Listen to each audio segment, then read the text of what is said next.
Kovač Zula, stanovnik hrvatskog sela u zaleđu Kozjaka, doživio je nezgodu na poslu. Ozlijedio je lice mačem koji je izrađivao za jednog hrvatskog plemića iz unutrašnjosti. Zulini se prijatelji s razlogom pribojavaju za njegov život, stoga su pozvali pomoć.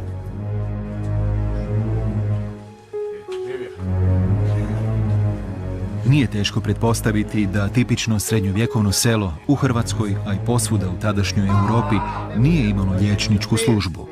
U gradovima poput susjednih Splita i Trogira u 11. stoljeću vjerojatno postojao poneki liječnik, no na selu su obično najveći medicinski autoriteti bili svećenici, travari ili kojekakvi vračevi i iscijelitelji. Ulogu liječnika preuzeo je travar Tvrdan, Zulin bratić po majci. Vjerojatnost da ovakva ozljeda završi smrću vrlo je velika.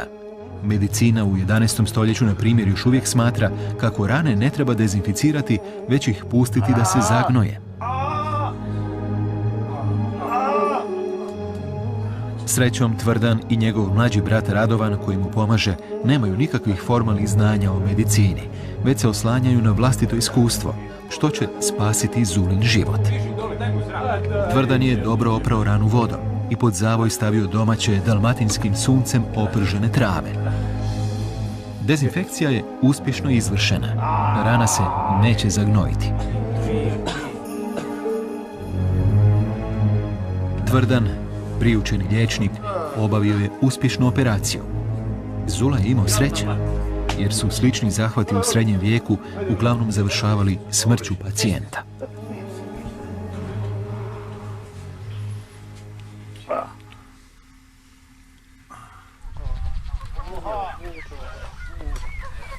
Srednji je vijek vrijeme izrazite zdravstvene nesigurnosti i čovjekove nemoći pred krhkosti tijela.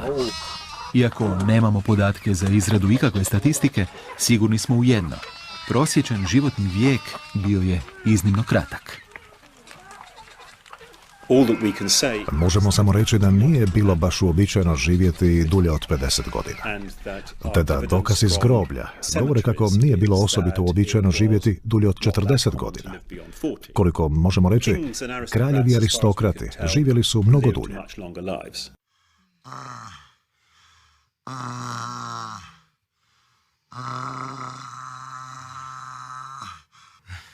Kad spominjemo srednji vijek, jedna od prvih asocijacija je kuga. Glasovita je velika epidemija iz 14. stoljeća, najveća u nizu zaraza koje su prije i poslije nje pogađale srednjovjekovno stanovništvo. Iako iznimno neugodna, ružna i tada neizlječiva bolest, kuga nije bila glavni uzrok smrtnosti. Najraširenija i najubojitija među bolestima bila je zasigurno tuberkuloza, koja se katkad u izvorima krije iza pojma langvor, nemoć. No, langvor vrlo često označava cijeli niz različitih bolesti, što nam onemogućava ikakve sigurnije spoznaje o stvarnim uzrocima umiranja srednjovjekovnog čovjeka. Neka istraživanja upućuju na to da je jedna od najraširenijih smrtonosnih bolesti bio ergotizam, u kasnim izvorima nazivan vatrom Svetog Antuna. Tu je bolest izazivala ražena snijet, odnosno bolest žitarica, osnovne namirnice srednjovjekovlja. Razine ranosrednjovjekovne medicine nisu bile dovoljno visoke da bismo mogli uistinu utvrditi od čega su umirali. Dakle, većina odgovora na to pitanje moraju ostati vrlo hipotetička na ovom stupnju.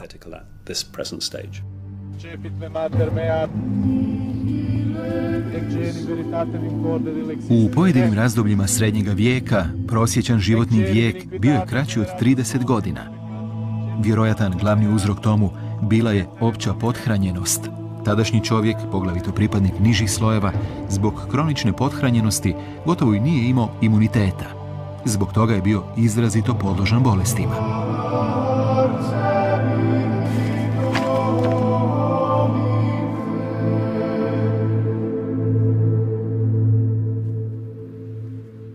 Miserere mihi domine. Bog s vami. Jedan od krivaca za kratak životni vijek bila je vrlo niska svijest o važnosti higijene. Briga o tijelu gotovo nije ni postojala. Tijelo se posve pralo tek o najvažnijim blagdanima poput Božića i Uskrsa. Uzrok srednjovjekovnoj nehigijeni, ali i slabom napretku medicine, ne treba tražiti samo u tehnološkoj zaostalosti. Važno je shvatiti i misaoni odnos srednjega vijeka prema tijelu. Ondašnji čovjek, naime, svoje tijelo tek održava u labavu preživljavanju. On ga zapravo trpi. Ono je istodobno osnova njegova materijalnog postojanja i njegovo najveće prokletstvo. A omiljena zabava na srednjovjekovnim druženjima bilo je međusobno trijebljenje nametnika iz kose i brade. Ima brata nešto. Nemoj ti dolazi blizu, pa šta god je da je.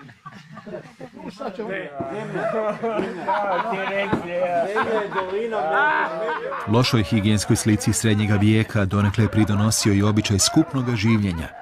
Kućni život zbivao se uglavnom u jednoj prostoriji.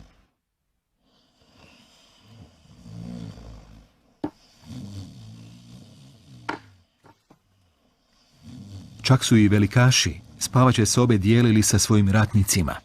Prizor kneza Borne u masovnoj spavaonici zasigurno nije daleko od povijesne istine.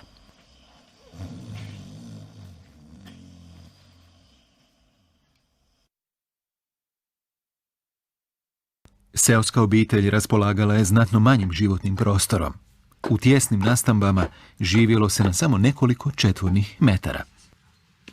U jedinoj prostoriji u kojoj se rađalo i umiralo, ondašnji čovjek radio je sve uz nazočnost cijele obitelji. Kuhao, jeo, obavljao zanatske radove, spavao i radio stvari koje se danas rade daleko od očiju ostalih ukućana.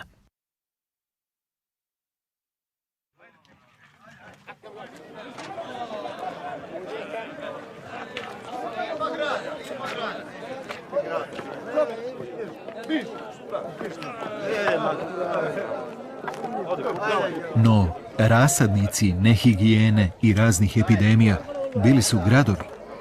Urbani prostori naseljeni većim brojem ljudi, skučeni i zagušljivi, uglavnom su nepodnošljivo zaudarali.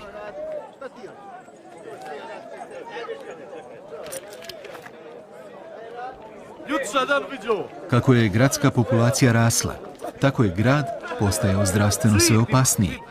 U kasnim razdobljima srednjega vijeka, primjerice u 14. stoljeću, slavni pjesnik Petrarka objavio je selidbu iz grada kako bi si, kako je sam rekao, produljio život. U srednjovjekovnom Avignonu jedan se strani poslanik doslovno onesvijestio od gradskih isparavanja.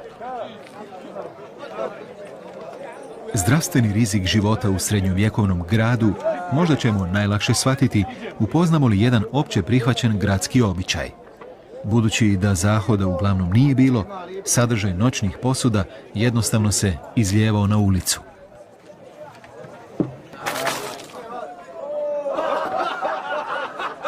Stoga je seljak bez iskustva života u gradu, poput Radovana, jednog od naših 7 Hrvata koji su upravo u posjetu obližnjem Splitu, mogao na neugodan način upoznati čari urbanog života.